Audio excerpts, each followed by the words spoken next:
welcome back. Justices Clarence Thomas, Neil Gorsuch, Brett Kavanaugh, and Amy Coney Barrett joined Justice Alito's opinion. Chief Justice John Roberts, in a concurring opinion, agreed that the Mississippi law should stand, but didn't support rescinding the right for states to decide on their own abortion legislation. Now let's welcome in the founder of every Black Lives Matters, Kevin McGarry. Kevin, it's good to meet you. I don't think we've gotten to talk to you before, and on such a big day, so thanks for being here. You know, Kevin, we often talk about Planned Parenthood's attack on the Black community, and what we're seeing from liberals today, right? They're specifically talking about the minority community, and I just pulled a few reactions on Twitter, one saying that, you know, these abortion restrictions and bans will have the biggest effect on people of color, low-income individuals, because now they're going to have to travel to get quote-unquote health care. What do you say to that? Well, first, it's a pleasure to be here, Emerald. Thank you for having me. This is a joyous day, a day that we can turn back the injustices of the past and actually live with real justice going forward. Justice begins in the womb, and we should all celebrate that. It used to be that we would celebrate when courts would make a bad decision and would correct that decision. We saw that with slavery. Those were a lot of bad decisions handed down by courts. Ultimately, they came around and corrected that. That's simply what we did in this instance. And it's a day and a time of celebration. As it relates to the Black community should be celebrating instead of being targeted for extermination. Margaret Sanger, founder of Planned Parenthood, her exact words were, "We don't want the word to get out, but we want to exterminate the Negro, the Negro community." So essentially, she was saying, "We want to exterminate Blacks," because she was a eugenicist.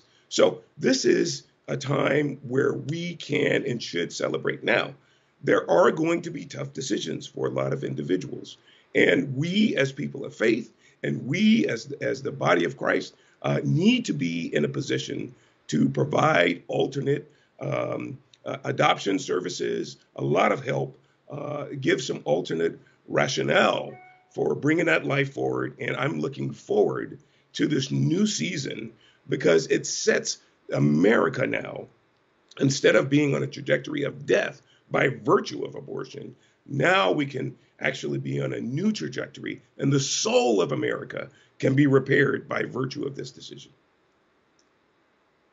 Absolutely, and that's a very important point in regards to moving the conversation forward. Like you said, a lot of women are going to be making this decision now. You know, they will be under a different system in some states that might not enable them to make the decision to have an abortion, but they're going to need support. And it's not just adoptive services, and there's lots of good organizations out there. We've been trying to feature them over the last few weeks where it provides mentorship. Sometimes they just need to learn how to be a parent. They're scared to death.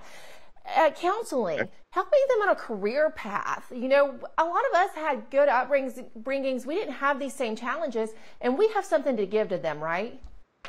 Absolutely, absolutely. And that's what I would encourage all of my pro-life friends and family.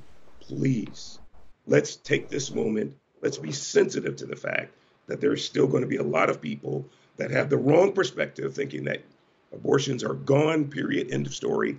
While that may be our hope, the idea right now that it's the Supreme Court made the decision outlawing abortions is just not true. It's going to be at the state level, so each state can handle it however they handle it. But the idea that we must be sensitive to the fact that there's going to be a lot of young women that creates a conundrum for them. And we have to be more equipped to meet their needs, to help them, walk them and talk them through how to maintain that precious baby and bring it forward. And so the fight is really not over.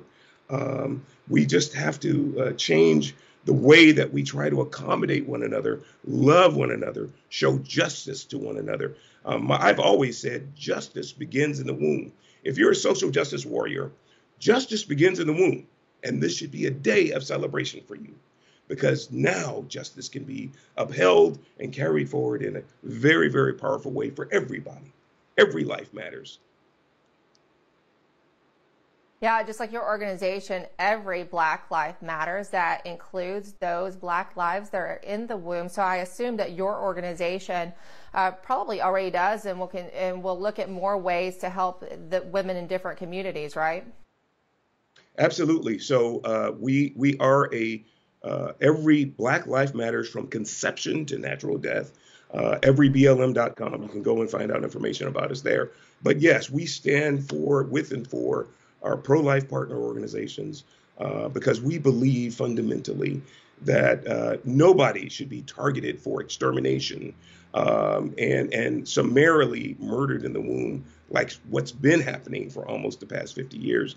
And so we believe that standing for every Black life really helps correct that. So we look forward to what's going to happen as a result of this momentous ruling. And we're looking forward to really coming alongside of those who are still in a bit of a conundrum about how to move forward with this.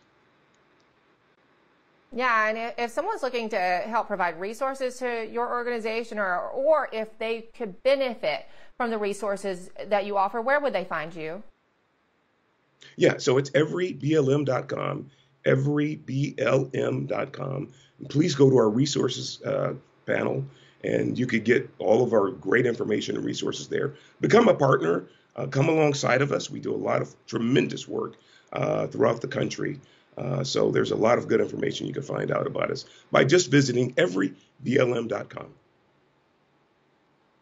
Thank you, Kevin, for being with us, and thank you for the work that you're doing. It's even more important now. Thank you. All right. Thank you.